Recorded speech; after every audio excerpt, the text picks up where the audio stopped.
I live in San Rafael, Marin County. I'm not your typical Marfan's patient. Marfan syndrome is a connective tissue disorder which affects about 200,000 people in the U.S., probably even more because not everybody knows they have it. When I met other people with Marfan syndrome, it seemed like they were actually my family members versus my actual family.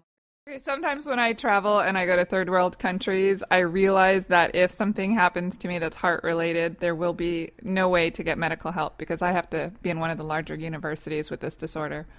So I realize I might actually die out there. I don't think everybody thinks about that when they travel.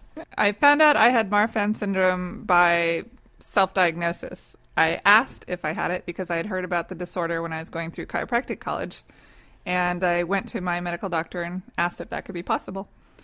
And it turned out I did. I went to Stanford Hospital that had the clinic, and they confirmed it. I had the long arms, long legs, the high palate, and some of the scoliosis and spinal stuff that goes along with this disorder. I didn't realize I had the heart issues, but they did an ultrasound or an echocardiogram to confirm that, and they did a slit lamp eye exam to look for the ocular problems that go with Marfan syndrome. When I had asked them if they thought it might be possible that I had this disorder, he had to go get the Merck manual to look up the disorder first and look at what tests he would have to do for it because it's a rare disorder. So although he might have heard about it, he didn't know what to do. So he looked it up and he measured my arm span and he did a few different things. And then he said, we need to send you out to the Stanford Marfan clinic to get more of a diagnosis. They did do an EKG and an echocardiogram there, however. And actually they freaked me out and said I had a secondary heart block and that I couldn't leave the hospital because they thought I was going to die. And that wasn't the case. But I did eventually get out of there and go to Stanford. But they were like, don't leave. Don't leave. I'm like, what? I didn't know I had that. Marfan syndrome affects the lungs, heart, eyes, and skeleton. It affects your whole body, but those are the four main things. And one of the things that I have with Marfan syndrome is dural ectasia, which is the pooling of fluid in the base of the spine.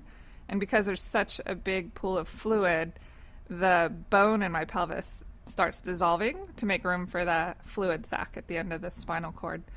So a lot of people with this disorder stay very sedentary and they're very worried about fractures and doing anything that could cause them to fall or being in a car scares them.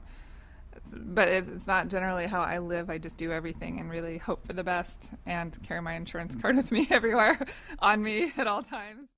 One of the pluses of having a life-threatening disorder is the fact that you live every single day for every single day, and you understand that tomorrow's not guaranteed. You're not sure if you're going to be, dealing with fractures or heart issues, or if you're going to have eye issues, like, the blindness is lens dislocation and early glaucoma are things that happen with Marfan syndrome as well. So just every day is sort of a gift, and you don't take anything for granted.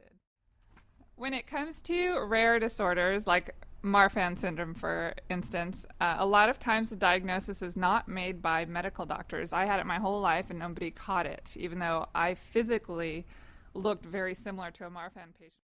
So it's really important that if they look at the characteristics for these disorders, they might very well be the one that knows someone that might have this and be the person that saves their life. So this is how a lot of these people are diagnosed, is by friends, by other people that see a program and hear about it and may mention it to them, like, hey, do you think you might have this? It just, you kind of look like my cousin who has this, and so on. So general public can actually be quite powerful in diagnosing people. So don't leave it up to the medical community. If you see somebody that you think might be having some of these characteristics or that looks very characteristic, send them to the website www.marfan.org, where they can read about it themselves and see, and you might be able to help somebody out by doing that.